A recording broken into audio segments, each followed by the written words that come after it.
બાપુજી શાંતિ રાખો કે લ્યા માં તો ફોડી નાખશો તારા મને ઉવે હા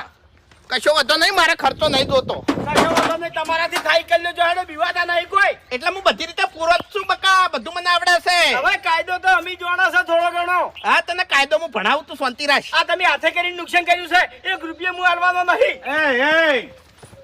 લે ટાયર તોડે જો ટાયર તોડે કમ્પ્લીટ ટાયર નું જ નિશાન પડ્યું છે બધું આવડે છે લે હું બધી રીતે પહોંચેલો જ છું લે એટલે હાથ વર્ષથી આ બજારમાં રિક્ષા ચલાવું છું હું કોઈ નહીં જમ તેમ સમજાવો કે લ્યા તમે શાંતિ હેલો હા રંગા ચોકણ સી હા તો ફટાફટ એક કામ કર તું પોલીસ સ્ટેશન જા બરોબર અને ફરિયાદ નોંધાવાની છે આપણે મારી વાત તો હું લખાવજે ખબર છે કે અમાર ગામમાં એક હરીભાઈ કરીને છે ઈયન મેં રિક્ષા આલવા ના પાડી હતી બચત ઉપર બરોબર એટલે ઈયને હીરો બદલો લેવા માટે ટ્રેક્ટર લાવી અને મારી રિક્ષાને ઠોચી